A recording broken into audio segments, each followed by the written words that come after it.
to the Indie Wrestling Guy with your hosts, the Hall of Fame referee, Jay Hawk, the not-so-mysterious benefactor, JGold, and the legendary Charly Butters. Well, we're live this week from the new studio that is not finished yet. Pretty rad though that you went last week, and in a week you're set up, you're in your place, and you're recording. That's pretty cool. I literally moved everything in. My cousin and his wife and I moved everything in yesterday. There's literally just a handful of stuff left at the at grandma's, and so your cable, your internet, everything is all ready. Yep. All done. That's how we're talking. Yeah, but I mean, like, you got your cable set up and everything. Yep. Or whatever it is that you watch your TV on. Yeah, I just have internet. I stream everything. I cut the cable cord like 10 years ago. Yeah. I don't know I rarely see commercials unless I'm watching Tubi. So I love my cable. Like, I'm such an old head. Well, that we've already established. No, that. grandma would sit and watch Friends and whatever in Big Bang Theory like all day long. That's all she did. So like I did see cable when she had it, but I didn't technically have it. She did. So did you feel a little bit of nostalgia or a little bit of did you get a little down like leaving the house or no? Yeah, I mean that house was built in 1968. So like I've always known it as grandma and grandpa's house since I was born. So that's, damn near 40 years. So, I mean, it's going to be weird, no longer going there. But it's like a super huge different change. Like this is like a whole big rush of emotions because not only did I move, but I started a new job today, cause we're recording on Monday. And so like between moving and starting the new job, like I am dead tired and sore, but I was like, we still need to do this because we almost took 2 weeks off. Almost. Well, we were like, no, we can make like another 30-minute episode because I like these mini episodes. They're nice. Yeah, I think they're good. We might even try to do one this coming weekend just so we have something for next week, and so we're not without one. So we could probably do it on Sunday. We could probably do that before I have to be at the airport 5.5 hours early on Monday morning to go to Florida. I am dreading that, by the way. It's bad enough, I'm afraid. And then I have to wait online at security like I'm marching to my doom. You know what I mean? Yeah. Hopefully most of that's cleared up. I mean, I know they finally, did they sign the bill or I don't know. Whatever. No, but there was something was going on where they're getting paid. So that's what I heard. So if they're getting paid, get back to work. Let's go. Yeah. Help us out just a tad. But yeah, so I have a good story for you. So yesterday was the combines of the girls flag football league that I'm coaching, so Harper had to go to the young kids combine because she had a show she was doing again this week, her last performance of Into the Woods. So I had to coach and run the drills at the combine. I was running the throwing drills. And so the girls run out and they run 5-yard hooks and then they run 12-yard hooks. So I get through the third graders and I get to the second graders, and this girl, she's so nice. She was quiet. She heads out and I throw one and it just blasts her right in the chin. And at first she butt hooked it. She doesn't flinch. And she looks at me. I go, oh, she goes, oh, it hit me in the chin. I go, you all right? And she was like, yeah, I'm okay. And so I go, okay, good. I go back online. So she goes online. I turn, I'm throwing. And then after the second throw, no one else is online. And I'm like, where the hell did all the girls go? And I turn around and they're comforting this girl who is uncontrollably sobbing. I don't know how hard I hit her in the face, but she had this line running down from her eye down to her jawline. And I think that's where the ball caught her. And she was crying. I could not get her to move. The girls were all hugging her. And I'm looking for her mom or dad, and no one's around. And she's just like crying. And I'm like, are you okay? I'm like, oh my God. I'm like, are you okay? Because I have an older kid. Like Harper, I punch in the face every once in a while. Like she needs it. Like she does it. And this girl, I forgot what it was like with like a 7-year-old. Like you got to like, hey, are you okay? Let me give you a little light hug or whatever. And then her mom runs over and she's like, why are you crying? And the girl's like, I got hit in the face. She goes, come on, suck it up. Then she turns around and walks away. I was like, whoo, thank God you said it. I was like, because I was about to feel awful the rest of the day. But listen, they all got in and we graded them all. She got a 4 out of 10 because you don't cry on the field. Now you're going to be drafted in the lower rounds because of it. No crying and flag football with JGold. These girls kept looking at me. I would throw them a pass. They'd it hit their fingers, and they go, "Oh, that hurt." I go, "It's a football."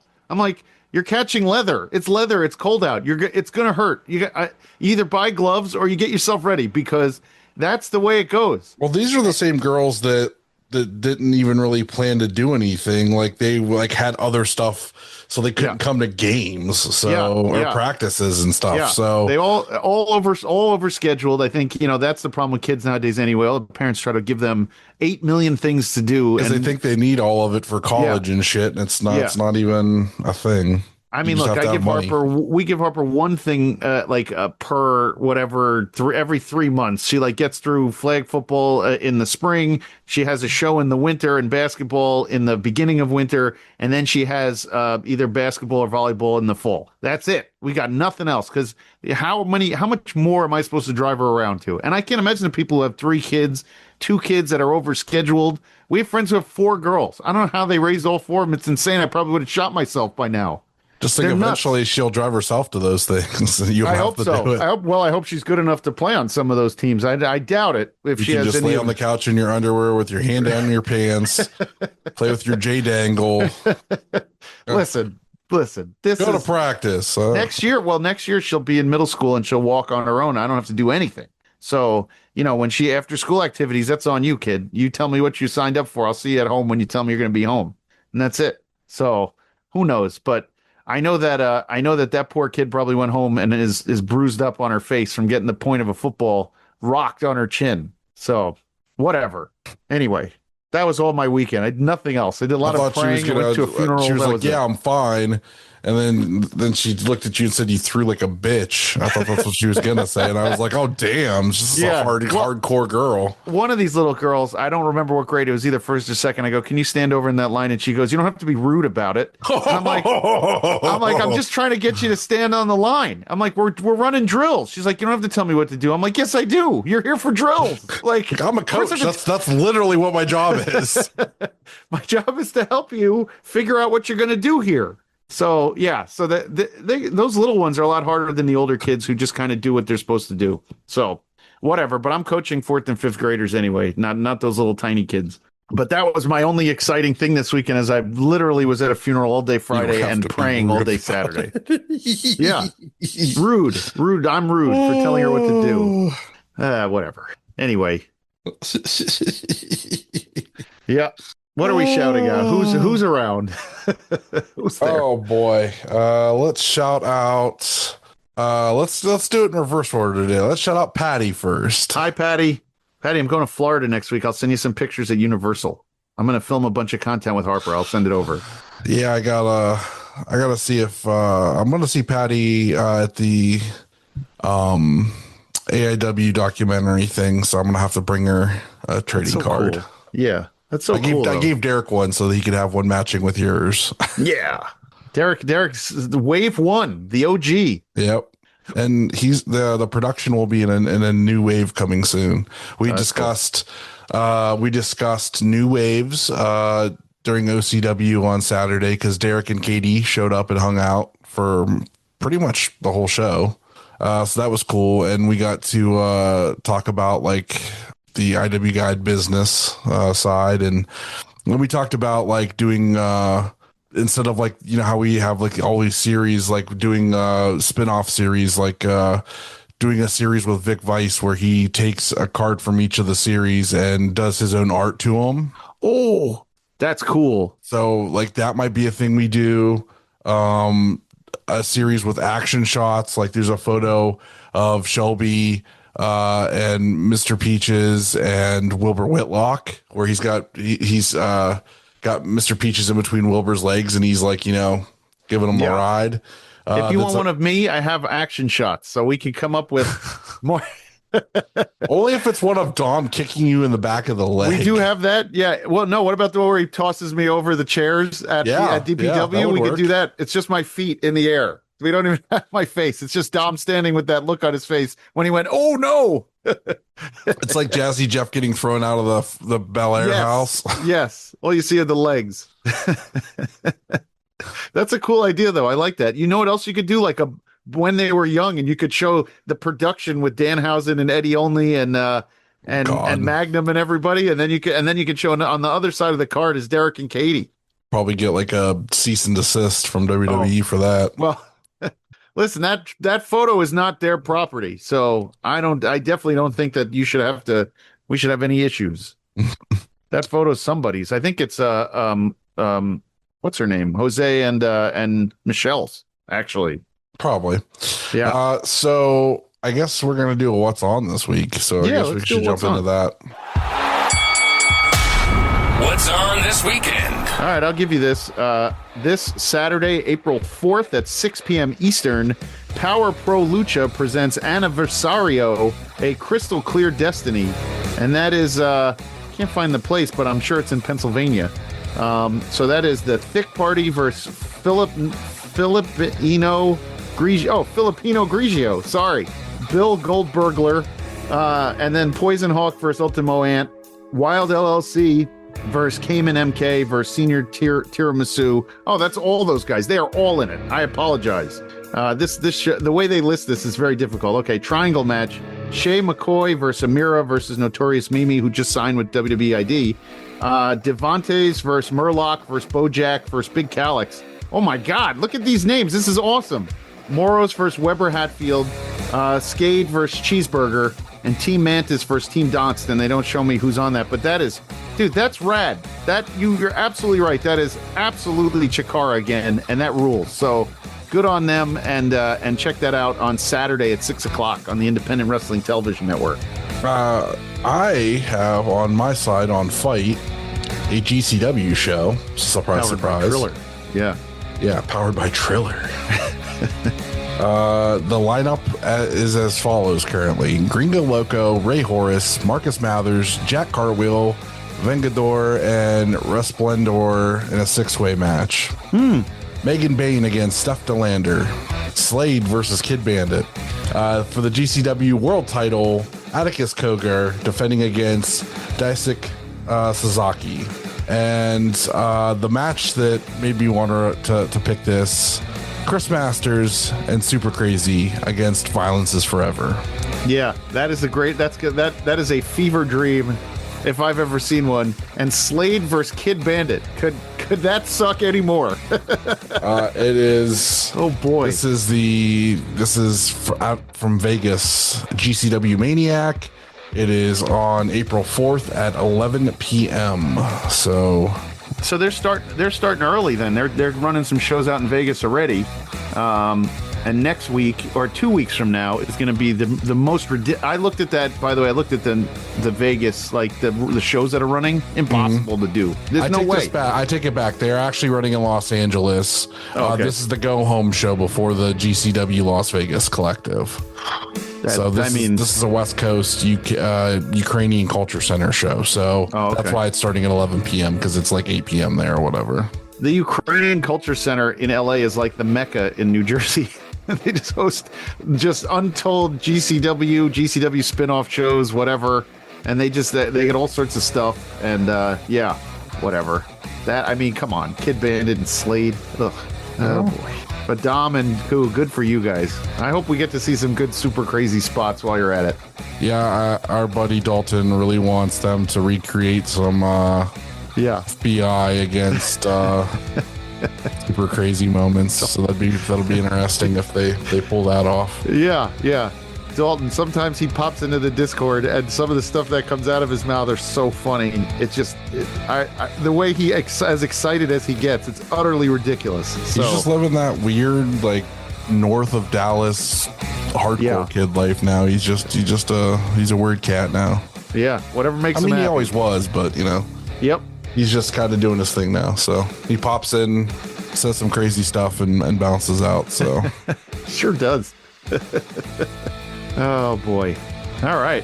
But since we are doing a shorter episode again this week, we have roughly like 15 minutes that we want to take some time and talk about some interesting things that happened this week in on indie Twitter. Wrestling. Yeah, indie wrestling Twitter. So Krule, got stabbed. And we're gonna get into that. I just found a story about like what all happened. Yeah. Supposedly this guy walked up to Krule's table. Where were they, show. by the way? Set the tone. What country were they in? They were here? Or were they in the UK? I thought they were here. Okay.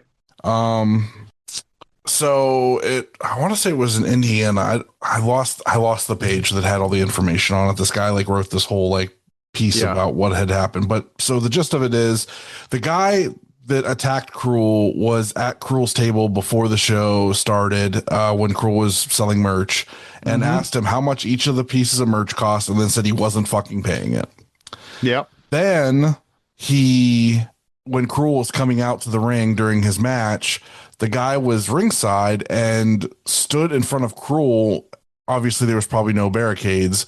So he stood in front of Krule and kind of squared up. Of course, Krule, is in gimmick, so he's not going to, he just made the guy look like a goof. And apparently, the guy might have gotten bumped at some point during a spot in the match.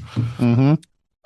Then after the match, he went over and squared up with him again and tackled Krule, and at that point, I guess, is when Krule got stabbed in the abdomen.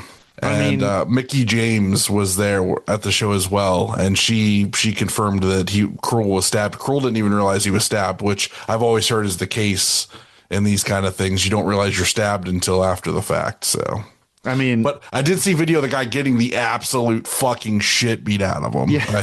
3 or 4 guys, like he was trying to leave and walking up the steps, and this guy fucking Sparta kicked him back down the steps into like the waiting hands of more people to beat on him. So yeah. So how bad was the? Because I saw Krule write like I'm okay or something, but was there? How bad was it?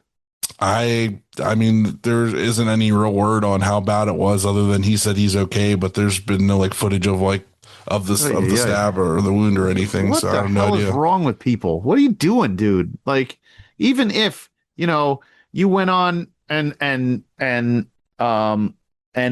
like, even if you were like going to a wrestling show and you got too carried away, to stab somebody is utterly ridiculous. And I don't think we've had an idiot moment like this in wrestling in a while, except for, remember that fight with Janela? Who was that wrestler who started that fight with Janela and tipped his table over at like Beyond or something? Remember that? Yeah. But like, so we've kept idiocy to a minimum from the fans. I was really recently. worried until I saw the video of the guy getting beat up that it was actually Jayhawk that did it. And that's why he hasn't been on, is because he was stalking Krule. Jayhawk.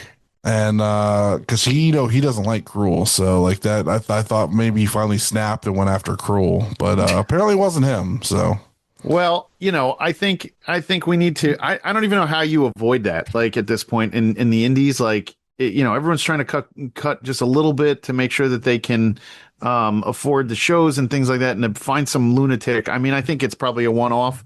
At least he got the dog shit beat out of him, but like that's a scary thing to think about, how you can even prevent something like that. I don't know, like pretty much every AIW show they have metal detectors and you get patted down. So like depends on the venue. Them enjoy. Most of these like bigger companies, they have like that stuff set up. Like you should have guardrails. If you don't, like it just at this point you should, like if you're an indie, like you need them. Guardrails are, I think so. At the Mecca, it's very rare to get guardrails, and when they do, they're all beat to shit and they don't fit right, and it's stuff like that. I don't know. I feel like guardrails are just something. They're expensive, else. But they're part of what you need them. Like there's things that get prevented by having guardrails. Right.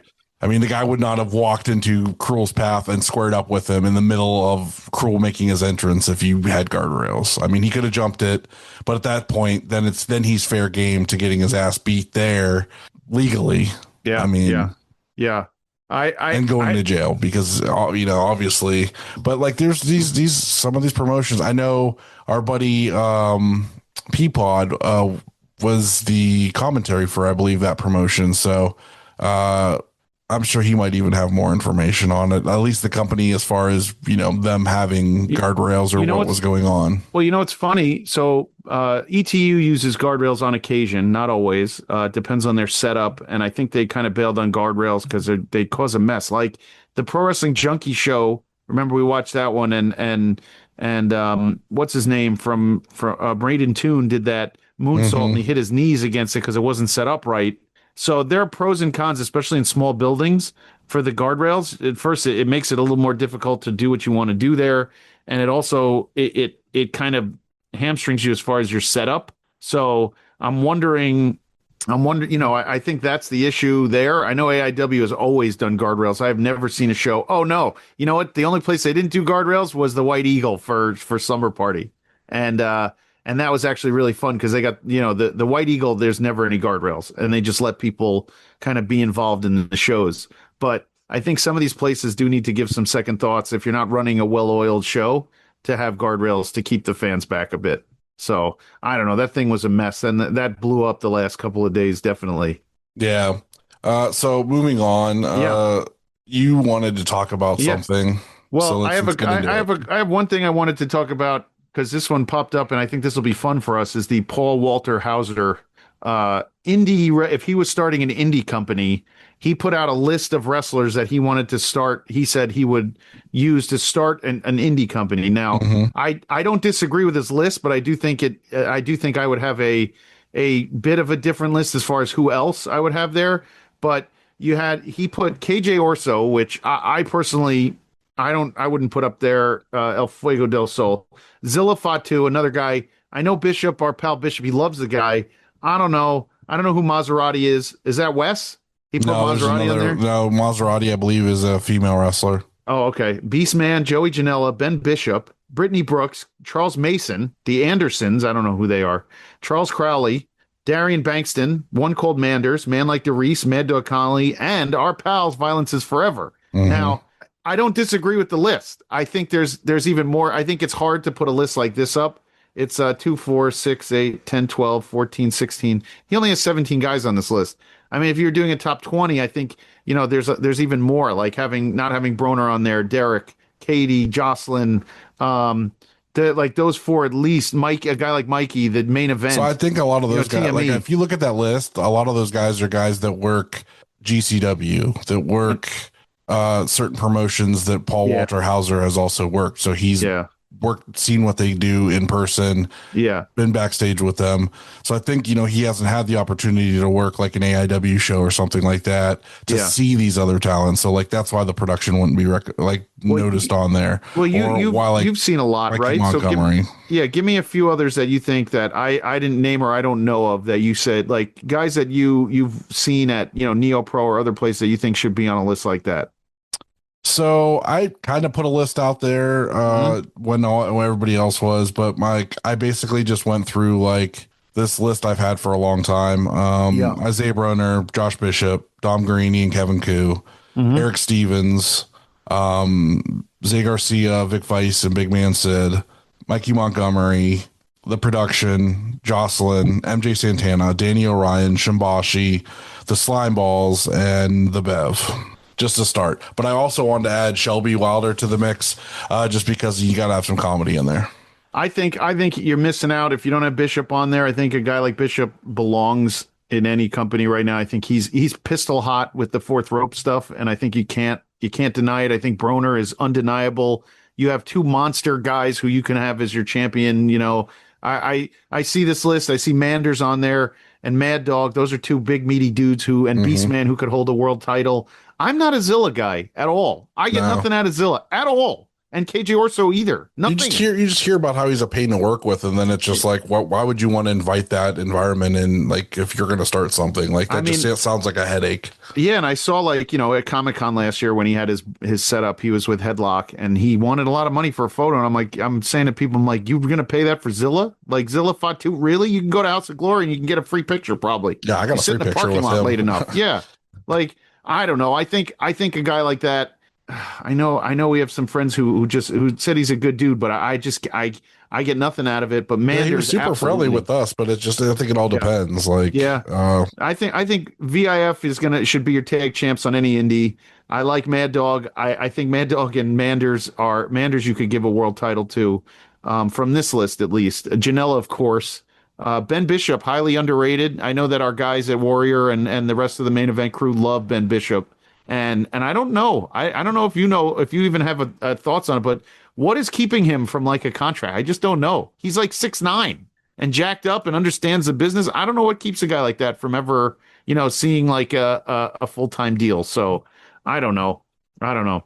It is what it is, but I just think in the end, this list was fun. I like to see what everyone else was saying, and it was overall positive. I didn't see the nerds come out and like start like tearing the list apart either, which is a good thing. When all the internet agrees on things, it's odd. You know what I mean? I'll tell you what's holding him back, Ben Yeah. Bishop back. I've seen pictures of him where Yeah. he looks like Rocky Dennis. Oh, well, And it's horrible to say, but goddamn it, he does. Like if you put them side by side, he does. It's unmistakable. Like there's no denying that he looks like Rocky Dennis from the movie Mask from the 80s. right. So I mean, he's tall, but he's ugly. Maybe if you put him under a mask. I mean, I hate to say it, I'm not a pretty guy either, but like. What in the world? He's not a pretty guy. Put him under a mask, maybe. He is a main event network friend of the main event network, that Ben Bishop. Don't get me started on the main event network in the head, Kyle. We can talk about that guy too. Don't make fun of Caillou. He does his thing. He does his Caillou? thing. Yeah, he looks like Caillou, Kyle. You know Caillou, the kid show? Yeah. Yeah. I've been calling him that for ages. So Yeah, I mean, that's what I'm saying. We don't even get started. he could also, on it you know what else he could be? He could be Bunsen Honeydew from the Muppets. Fuck.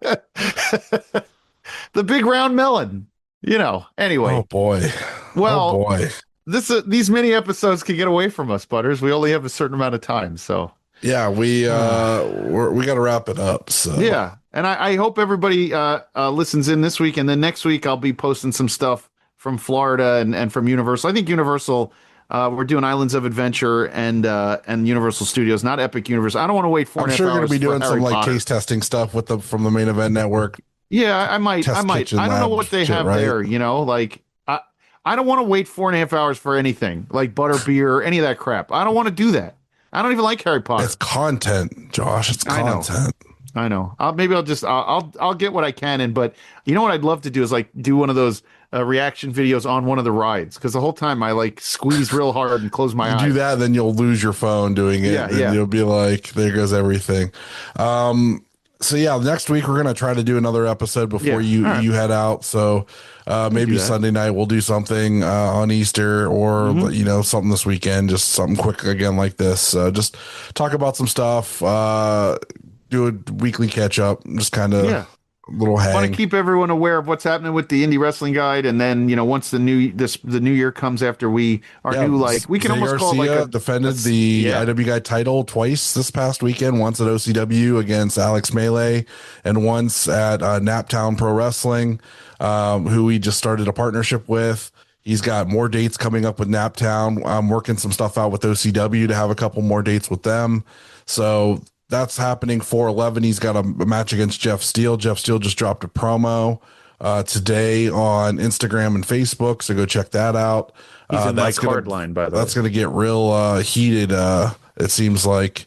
And there's even more coming. 425 is the anniversary show for Neo Pro. I promised that I booked somebody huge to take on Zay Garcia, and you'll find out who that is on 4/11. So it's coming up soon. Enjoy that shit. Enjoy it. It's going to be awesome. Yep. So yeah, so that's all my plugs real quick. So there you go. All right. And then you can rate, and then I'll give you all the lines. So rate, review, and subscribe wherever you listen to us. Our Twitter handle, IWGuide1, youtube.com, IWGuide, and patreon.com/IWGuide.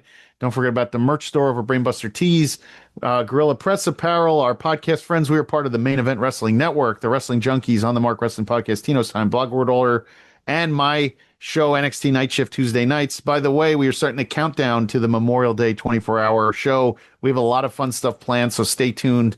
And there's going to be just a ton of announcements for that 24-hour stretch. Every one of us is going to be bringing something ridiculous to the table. So if you want 24 hours of absurd content, we got it. Add Odds with Wrestling, the card is going to change, Super Fantastic Podcast, and Marks with Mikes. And check out our other friends, Monsters in the Toy Box, Toy Hio, Rubber City Toys, Neo Pro Wrestling, OKCR Creations, Stash Pages, and Pally's Beef Jerky by our friend Kaplan. That's what I got this week. Life short, watch more indie wrestling. See ya. Don't forget to review and subscribe wherever you listen to us. Find us online at Facebook and Instagram at The Indie Wrestling Guide. And on X or Twitter at IWGuide1.